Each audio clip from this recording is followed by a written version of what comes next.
Welcome back. Modi కౌగిలింత వ్యూహం ఇదొక ఆసక్తికర చర్చ. ఎందుకు అనుకుంటున్నారా? మోదీ ఏ విదేశీ పర్యటనకు వెళ్ళినా అక్కడి అధ్యక్షులు ప్రధానులను మొదట ఆప్యాయంగా హత్తుకుంటారు. ఇది దేశ సంస్కృతిని ప్రతిబింబిస్తోందని కొందరంటే అందులో వ్యూహం ఉందని మరికొందరు వాదిస్తుంటారు. అమెరికా, రష్యా, యుక్రెయిన్ ఇలా సయోధ్య లేని ప్రపంచ దేశాల్లో పర్యటించిన మోదీ తీరు మాత్రం మారదు. అందరితోనూ దోస్తీ తప్ప కుస్తీ లేదనే ధోరణిలో ముందుకెళ్తున్నారు.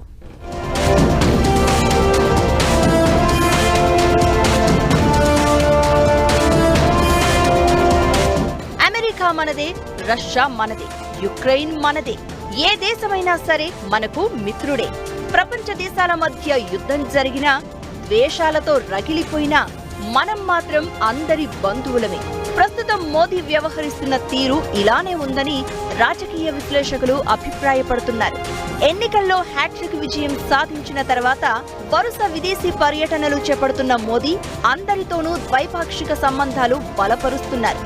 ఎక్కడికి వెళ్లినా సరే మొదట అక్కడి అధ్యక్షులకు ఆప్యాయమైన కౌగిలింతను ఇచ్చి కూల్ చేస్తున్నారు. రష్యా, యుక్రెయిన్ మధ్య యుద్ధం తీవ్రమైన వేళ మోదీ 2 దేశాల్లో పర్యటించారు. గత నెల రష్యా వెళ్లారు. రష్యా అధ్యక్షుడు పుతిన్ తోనూ స్నేహపూర్వక వాతావరణంలో చర్చలు జరిపారు. యుద్ధ భూమిలో ఎటువంటి పరిష్కారం దొరకదని చర్చలు జరపాలని కోరారు. చర్చల ద్వారానే శాంతికి మార్గాన్ని వెతుక్కోవాలని సూచించారు. పుతిన్ ను కౌగిలించుకుని 2 దేశాల మధ్య స్నేహబంధం కొనసాగుతుందని తెలిపారు. పుతిన్ మోదీ ఆలింగనంపై యుక్రెయిన్ అధ్యక్షుడు జెలెన్స్కీ అభ్యంతరం వ్యక్తం చేశారు. పిల్లల ఆసుపత్రి దాడి చేసిన నేరస్తుడిని కౌగిలించుకోవడం శాంతి నెలకొల్పడానికి ప్రయత్నిస్తున్న వారికి నిరాశ కలిగించింది అన్నారు. మోదీ రష్యా పర్యటనపై అమెరికా కూడా పెదవి విరిచింది.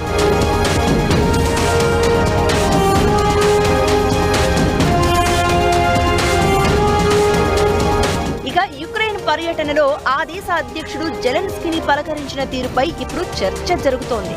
జెలెన్స్కీని ప్రేమతో పలకరించిన మోదీ ఆయనకు హగ్ ఇచ్చారు. ఆయన భుజంపై చెయ్యి వేసి మాట్లాడారు.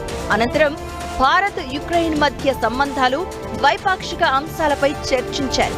యుక్రెయిన్లో శాంతి, సుస్థిరత నెలకొనాలని ఆకాంక్షించారు. సంఘర్షణకు సాధ్యమైనంత త్వరగా ముగింపు పలికేలా పరిష్కార మార్గాలు వెతకాలని సూచించారు. యుక్రెయిన్లో శాంతి కోసం అవసరమైన సాయం అందిస్తామని తెలిపారు. భారత్లో పర్యటించాలని జెలెన్స్కీని మోదీ ఆహ్వానించారు. భారత్ మద్దతు తమకు చాలా అవసరమని యుక్రెయిన్ అధ్యక్షుడు జెలెన్స్కీ అన్నారు. తమ దేశ జాతీయ సార్వభౌమత్వం, ప్రాదేశిక సమగ్రతకు భారత్ మద్దతిస్తోందని పేర్కొన్నారు. భారత్ మద్దతును తాము అత్యంత కీలకమైనదిగా భావిస్తున్నామని చెప్పారు. ఒక కొత్త చరిత్ర నమోదైందని పేర్కొన్నారు జెలెన్స్కీ. ప్రధాని మోదీ యుక్రెయిన్ పర్యటనపై వైట్ హౌస్ స్పందించింది. ఈ పర్యటనతో శాంతి కోసం యుక్రెయిన్ అధ్యక్షుడు జెలెన్స్కీ చేస్తున్న ప్రయత్నాలకు అనుగుణంగా ఫలితం రావాలని ఆకాంక్షించింది. ఇదెంతో ముఖ్యమైందని, ప్రపంచ దేశాలు మోదీ పర్యటనపై ఆసక్తి కనబరుస్తున్నాయని పేర్కొంది. ఈ పర్యటన ద్వారా రష్యా, యుక్రెయిన్ సంఘర్షణకు ముగింపు పలికినట్లయితే అది బాగా ఉపయోగకరంగా ఉంటుందని భావిస్తున్నామని వెల్లడించింది.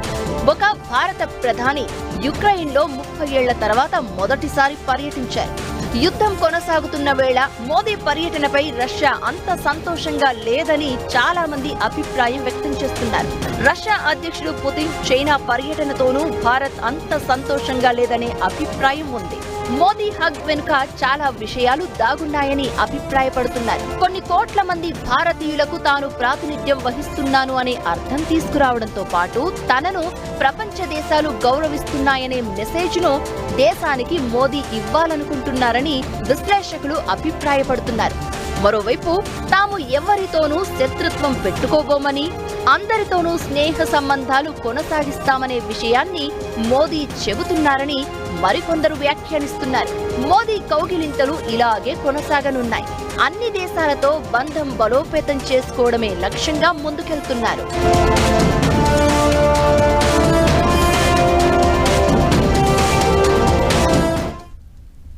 ప్రపంచ దేశాలకు మిత్రపక్షంగా ఉంటూ భారత్ను అగ్రరాజ్యంగా నిలపడమే మోదీ లక్ష్యమా? దేశ ప్రయోజనాల దృష్ట్యా అందరితో స్నేహం కొనసాగిస్తున్నారా? రష్యా, యుక్రెయిన్ మధ్య యుద్ధం జరుగుతున్న వేళ అక్కడ పర్యటించడం ఇందుకు సంకేతమేనా? ఇలా ఎన్నో ప్రశ్నలకు సమాధానం తెలియాలంటే ఈ స్టోరీపై లుక్ వేయండి.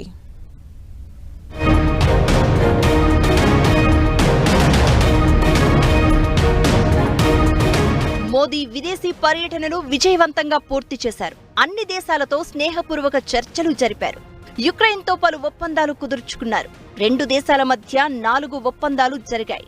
వ్యవసాయం, ఆహార పరిశ్రమలు, ఔషధాలు, సాంస్కృతిక, మానవతా రంగాల్లో పరస్పర సహకారానికి దోహదపడనున్నాయి.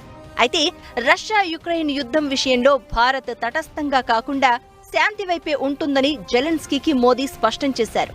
బుద్ధుడి నేల నుంచి వచ్చిన వాళ్లమని, ప్రపంచానికి శాంతి సందేశమిచ్చిన మహాత్మాగాంధీ పుట్టిన దేశం తమదన్నారు. పుతిన్తోనూ ఈ విషయాన్ని చెప్పినట్లు వెల్లడించారు మోదీ. అటు రష్యా, ఇటు యుక్రెయిన్ సహా ఇతర దేశాలతో భారత్ స్నేహపూర్వక సంబంధాలు నెలకొల్పగలుగుతుందా అనే చర్చ జరుగుతోంది.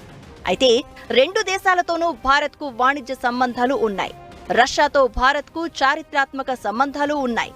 రక్షణ అవసరాల కోసం భారత్ చాలా కాలంగా రష్యాపై ఆధారపడుతోంది. భారత విదేశాంగ మంత్రిత్వ శాఖ రష్యాను భారతదేశ దీర్ఘకాలిక భాగస్వామిగా అభివర్ణించింది. మరోవైపు యుక్రెయిన్పై రష్యా దాడులు జరుగుతున్న వేళ పాశ్చాత్య దేశాల నుంచి వ్యతిరేకత ఎదురైనా భారత్ ఇటీవల రష్యా నుంచి తక్కువ ధరకు చమురును కొనుగోలు చేసింది. ఈ అంశాన్ని భారత విదేశాంగ మంత్రి జైశంకర్ ప్రభుత్వ నిర్ణయాన్ని చాలా సందర్భాలలో సమర్థించుకున్నారు.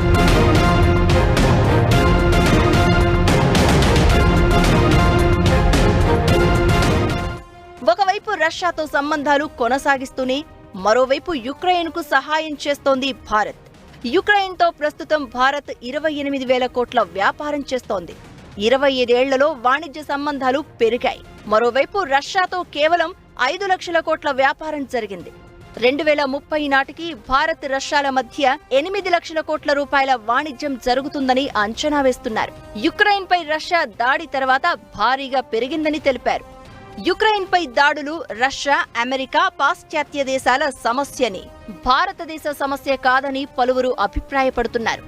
భారత్కు చైనాతో ముప్పు పొంచి ఉందని, ఈ సమస్యను ఎదుర్కోవడానికి భారతదేశానికి అమెరికా, రష్యా, పాశ్చాత్య దేశాల అవసరం ఉందని భావిస్తున్నారు. అందుకే అన్ని దేశాలతో మోదీ సఖ్యతగా ఉంటున్నారని తెలిపారు.